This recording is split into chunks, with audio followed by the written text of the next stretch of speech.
On November the 2nd, sorry, Yongfeng, we marked the UNESCO International Day Against Violence and Bullying at School, including cyberbullying.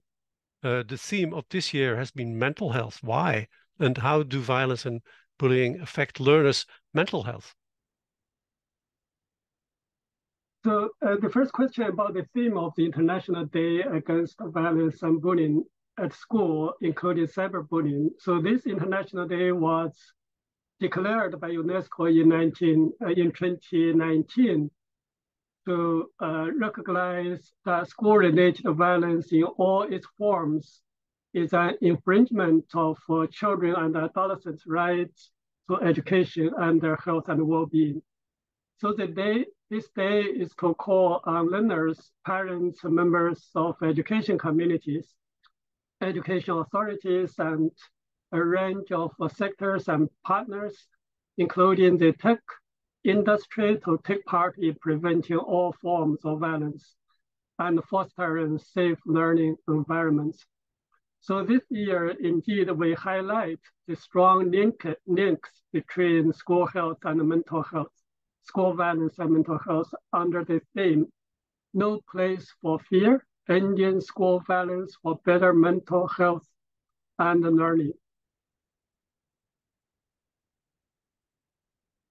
So I would like to answer this question, why this focus on mental health with the following aspects.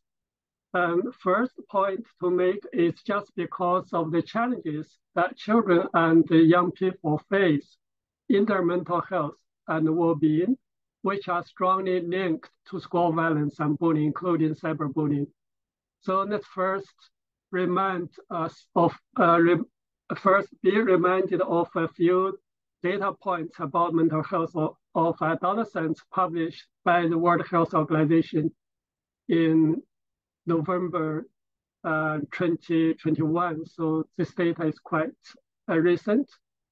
So you can see from the screen that globally 1 in 7 adolescents experiences a mental disorder, accounting for 13% of the global burden of disease in this age group.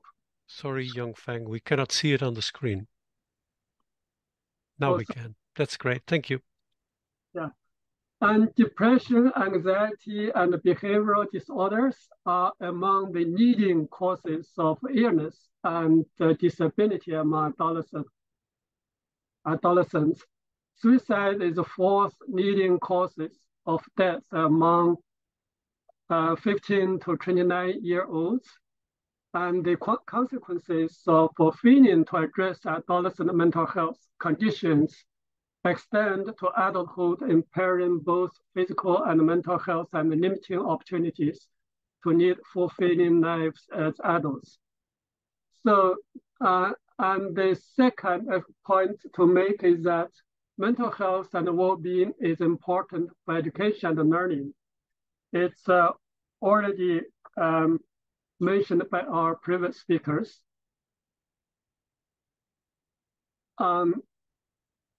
So we know that healthy learners learn better. Good mental health and well-being are associated with better school engagement, increased attendance, and better academic performance. Strengthening learners' social and emotional skills, such as problem solving and emotional regulation, is associated with better coping and resilience, reduced symptoms of depression and anxiety, and less substance use.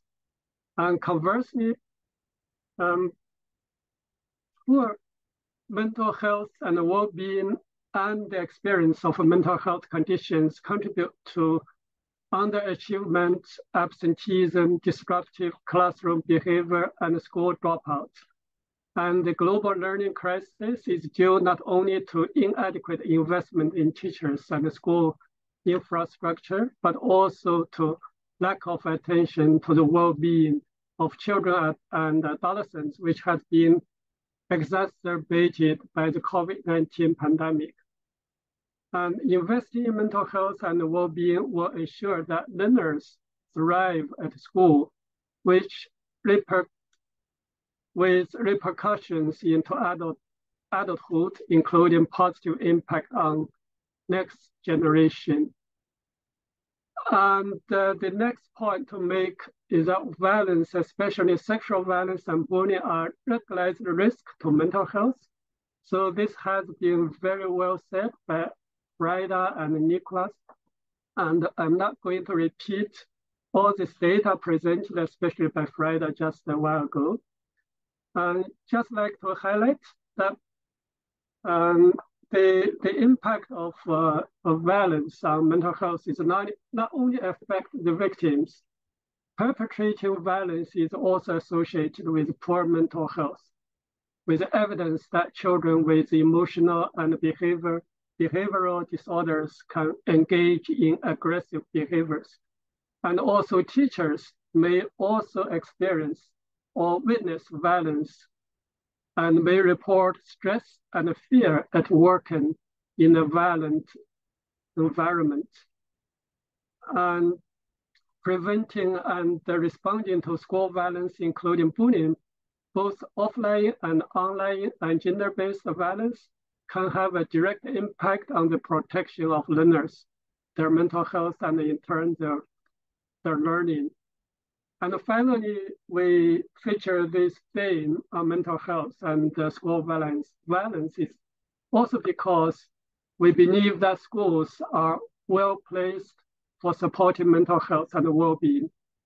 We know that most children and adolescents spend much of their time at school. The school years are a period of rapid development during which children and adolescents experience profound physical, social, and psychological changes, and during which the maturing brain is highly susceptible to environmental influences. And we know that schools are well placed to create conditions that promote learners' mental health and well-being and prevent mental health problems, increase mental health literacy, develop social emotional skills, and identify risks and early signs and symptoms of emotional distress and other mental health conditions. So as required, schools can increase access to mental health and psychological support services for learners, their families, and teachers. And schools are also key environments for learners to develop a sense of community, of being valued, and belonging within a safe, inclusive environment. So schools are also places to which learners, families, and communities can turn for support. So this, I hope, answered the question why we highlight the linkages between mental health and school violence and bullying as a theme for the International Day Against Violence and Bullying, including cyberbullying this year.